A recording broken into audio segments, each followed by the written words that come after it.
Hello student, स्वागत है आपका एक बार फिर से हमारे यूट्यूब चैनल संदीप जी के वर्ल्ड में।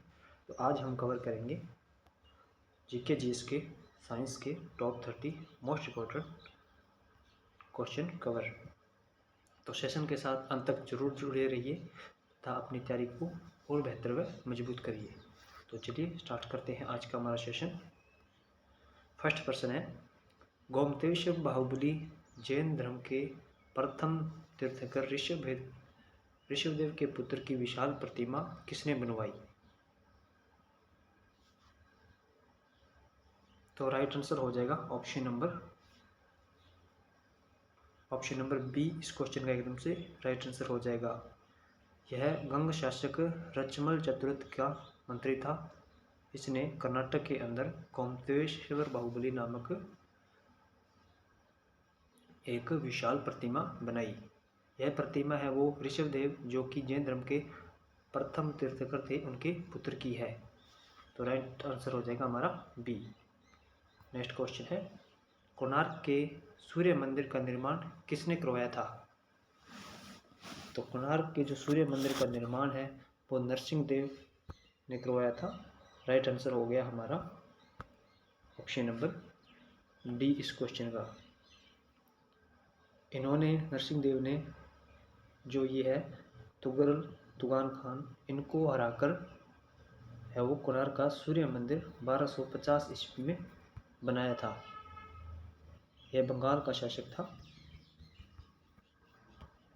तो कई बार परीक्षा में पूछ लिया जाता है कोणार्क का जो सूर्य मंदिर है वो किस शासक को हराकर बनाया गया था?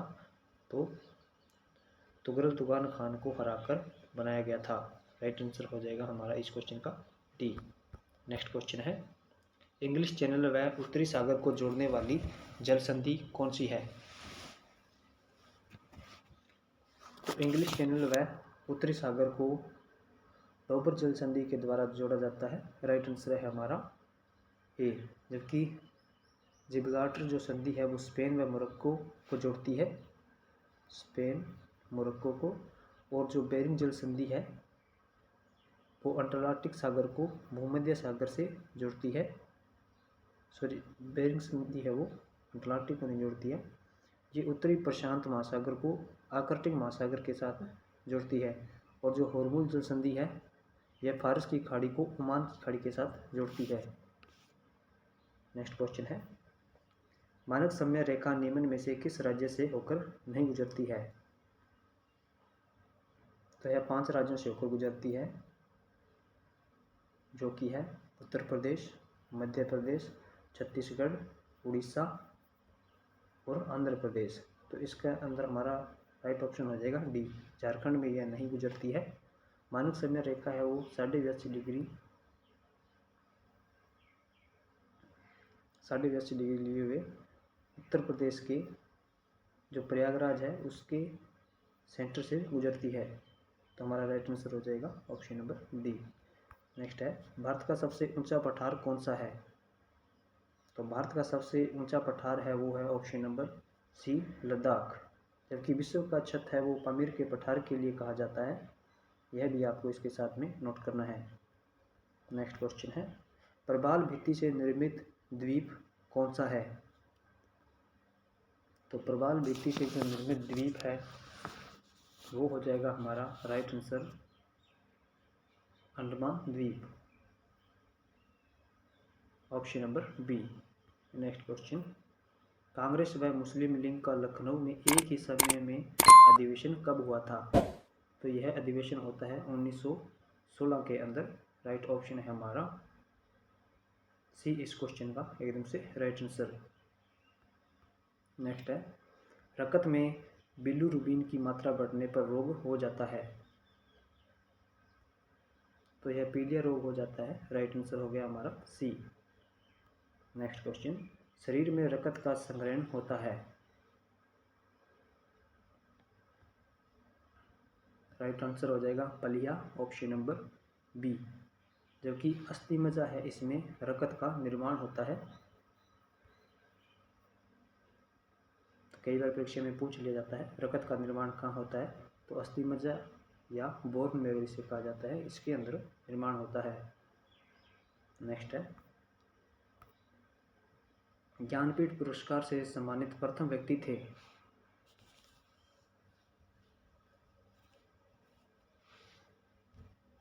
तो राइट आंसर हो जाएगा हमारा जी शंकर कुरूप।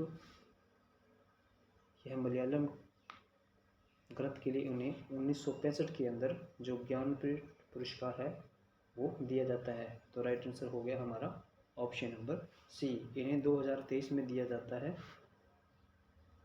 इन्हें 2022, और मामोनी रायसोन गोस्वामी है, इन्हें भी ज्ञानपीठ पुरस्कार दिया गया सन 1979 के अंदर।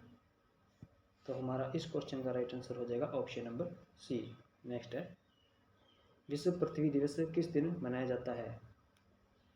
तो विश्व पृथ्वी दिवस है वो 22 अप्रैल को मनाया जाता है। राइट आंसर है हमारा ऑप्शन नंबर सी। जबकि विश्व पर्यावरण दिवस है वो 5 जून को मनाया जाता है, और ओजोन संरक्षण दिवस है वो 16 सितंबर को मनाया जाता है। और 21 जून को कौन सा दिवस मनाया जाता है, यह आप जल्दी से कमेंट करेंगे इसका आंसर।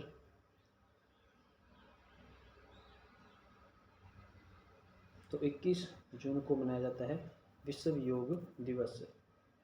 नेक्स्ट क्वेश्चन है, उड़ीसा का शोक कौन सी नदी के लिए कहा जाता है? तो उड़ीसा का शोक है वो ब्राह्मणी नदी के लिए कहा जाता है। राइट आंसर हो गया हमारा ऑप्शन नंबर ए।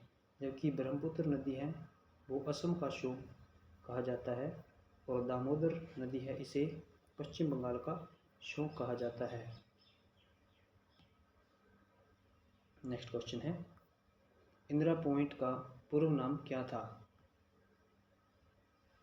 जो भारत की जलीय जहाँ से विस्तार स्टार्ट होता है अक्षांशीय 6 डिग्री 4 मिनट, वो इंदिरा पॉइंट से स्टार्ट होता है। उसका जो पूर्व में नाम था वो था पिगमेलियन पॉइंट।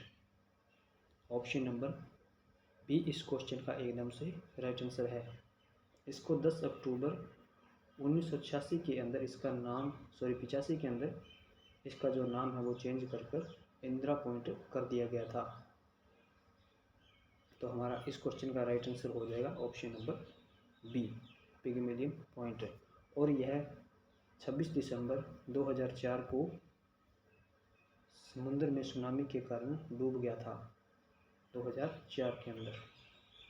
नेक्स्ट क्वेश्चन है, मानसून का जुआ कहा जाता है? तो मानसून का जो जुआ है वो कहा जाता है भारतीय कृषि के लिए। राइट आंसर हो गया हमारा option number C. Next question है, झूम बाजरा कृषि को केरल में किस नाम से जाना जाता है? तो केरल में इसे पोनाम नाम से जाना जाता है। राइट आंसर है हमारा ऑप्शन नंबर डी। जो झूम है या बाजरा है, यह कृषि जंगलों को जलाकर की जाने वाली एक कृषि है, तथा समय के साथ साथ इन्हें बदला भी जाता है, यानी एक स्थान से दूसरे स्थान पर की जाती है। तो इसका केरल में नाम हो जाएगा पोनम। जो कि कोमान है, कोमान, बारिगा या पामाडाबी, यह उड़ीसा में इसके नाम हो जाएंगे। और रे है, इसका ब्राज़ील में नाम हो जाएगा, सॉरी वियतनाम में होगा ये, वियतनाम के अंदर। और रोका है ये ब्राज़ील के अंदर झूम कृषि का नाम हो गया। तो नेक्स्ट क्वेश्चन है हमारा, मानव शरीर में एंटीबॉडी का निर्माण होता है? तो एंटीबॉडी का निर्माण होता है लिम्फोसाइट के अंदर। नेक्स्ट क्वेश्चन है, भारत में उत्तर से दक्षिण तक की लंबाई विस्तृत है, यानी भारत की जो उत्तर से दक्षिण की लंबाई है वो आपको बतानी है कितनी है। तो भारत की जो उत्तर से दक्षिण की लंबाई है वो है 3214 किलोमीटर, और पूर्व से जो इसकी पश्चिम की लंबाई है वो है 2933। तो दोनों पॉइंट आपको नोट करने हैं। नेक्स्ट क्वेश्चन है, किस मिट्टी के क्षेत्र को अनाज का कटोरा कहा जाता है? तो यह जलोढ़ जो मिट्टी है इसके लिए कहा गया है अनाज का कटोरा। राइट ऑप्शन है सी। नेक्स्ट क्वेश्चन है, इंग्लैंड का भारत पर ऋण नामक पुस्तक के लेखक कौन थे? तो इंग्लैंड का भारत पर ऋण नामक पुस्तक के लेखक थे Lala Lajpat Rai, option number C. Next है, बंगाल में स्तंभधारी बंदोबस्त किस वर्ष लागू किया गया था? तो यह स्तंभधारी जो बंदोबस्त है यह किसानों से लिए जाने वाला एक प्रकार का कर था और इसे 1793 के अंदर लॉर्ड कॉर्नवालिस द्वारा लागू किया जाता है। तो राइट आंसर हो गया हमारा ऑप्शन नंबर सी। नेक्स्ट है, अंग्रेजों ने रैयत शब्द का प्रयोग किसके लिए किया था? तो रैयत शब्द का प्रयोग है वो किसानों के लिए किया था। राइट आंसर हो गया हमारा option number A. Next question है, गोपाल कृष्ण गोखले और बाल गंगाधर तिलक के राजनीतिक गुरु कौन थे? तो इन दोनों के जो राजनीतिक गुरु थे वो थे Mahadev Govind Ranade, option number A इस क्वेश्चन का एकदम से राइट आंसर है। इनके द्वारा सन 1861 के अंदर विधवा विवाह संघ की स्थापना भी की जाती है और इसके साथ ही इन्हें पश्चिम भारत में पुनर्जागरण का पिता भी कहा जाता है। तो ये दोनों ही पॉइंट आप इनके बारे में नोट कर लीजिएगा।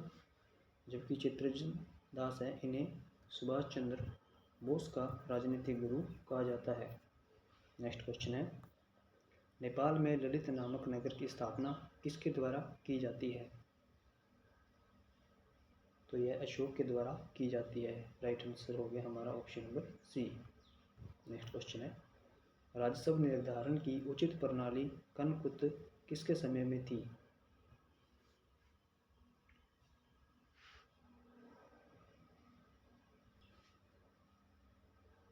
तो इसका राइट आंसर हो जाएगा अकबर के समय। इसमें कण का अर्थ हो गया अनाज और कुत का अर्थ हो गया अनुमान, यानी जब कभी भी अच्छी फसल होगी उस समय कर है वो दिया जाएगा, यानी एक अनुमान के अनुसार अच्छी फसल होगी तब और घटिया फसल होगी उस अनुसार यह बनाया गया था। नेक्स्ट क्वेश्चन है, लोगों के समाचार जानने के लिए अशोक ने किस अधिकारी की नियुक्ति की? तो उसका नाम था प्रतिवेदक, ऑप्शन नंबर बी इस क्वेश्चन का एकदम से राइट आंसर हो जाएगा। जबकि धर्म महामात्र है, यह जो बौद्ध धर्म की शिक्षाओं को फैलाने के लिए एक अधिकारी है उसे नियुक्त किया गया था। और अमात्य है, यह मौर्य काल में जो प्रशासनिक अधिकारी या न्यायिक अधिकारी था वह था अमात्य। तो हमारा इस क्वेश्चन का राइट आंसर है option number D. Next question है, किसके अनुसार आर्यों का मूल स्थान मध्य एशिया था?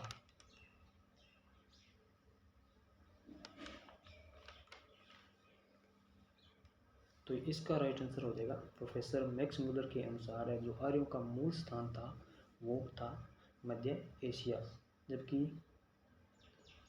ये एल है, एल डी कल के द्वारा जो आर्यों का मूल स्थान था वो था कश्मीर, और पी गर्ल्स के द्वारा हंगरी बताया गया था आर्यों का मूल स्थान, और बाल गंगाधर तिलक ने इन्हें आर्कटिक प्रदेश का बताया था। तो हमारा इस क्वेश्चन का राइट है ऑप्शन नंबर ए। नेक्स्ट है, रत्नावली, प्रियदर्शिका, नागानंद आदि ग्रंथों की रचना किसने की थी? तो इनकी रचनाएं हैं वो हर्षवर्धन के द्वारा की जाती है। राइट आंसर हो गया हमारा ऑप्शन नंबर बी। जबकि हर्षवर्धन का जो राजकीय कवि था वो था बाणभट्ट, और इसके जो अन्य कवि वो थे दिवाकर व मयूर। नेक्स्ट क्वेश्चन है, अंडमान निकोबार द्वीप समूह को विजय करने वाला प्रथम चोल शासक था या कौन था? तो इस क्वेश्चन का राइट आंसर हो जाएगा ऑप्शन नंबर सी, राजेंद्र प्रथम ही वह चोल वंश का प्रथम शासक था जिसने अंडमान निकोबार द्वीप समूह को विजित किया था। ऑप्शन नंबर सी इस क्वेश्चन का एकदम से राइट आंसर है। इनका जो कार्यकाल था वो था 1012 ईस्वी से 1044 ईस्वी से तक। नेक्स्ट है, विक्रमशिला विश्वविद्यालय की स्थापना किसके द्वारा की गई थी? तो विक्रमशिला विश्वविद्यालय की स्थापना है वो की गई थी धर्मपाल के द्वारा। राइट आंसर है हमारा ऑप्शन नंबर ए इस क्वेश्चन का एकदम से राइट आंसर हो जाएगा। विक्रमशिला विश्वविद्यालय के साथ साथ इन्हें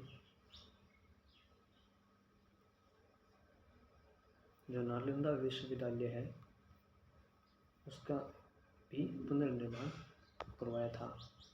और बंगाल में जो पाल वंश की स्थापना है वो गोपाल द्वारा की जाती है। गोपाल है वो धर्मपाल के पिता थे। धर्मपाल का पुत्र है वो देवपाल था। देवपाल के द्वारा ही अपनी राजधानी है वो पटना से ले जाकर पश्चिम बंगाल के कलकत्ता में स्थानांतरित की गई थी। और लक्ष्मण सेन यह पश्चिम बंगाल का शासक था। इसने लक्ष्मणवती को अपनी राजधानी है वो बनाया था। तो कई बार परीक्षा में पूछ लिया जाता है पटना से अपनी राजधानी स्थानांतरित करके कलकत्ता किसने बसाई थी? तो वह हो जाएगा हमारा ऑप्शन सी।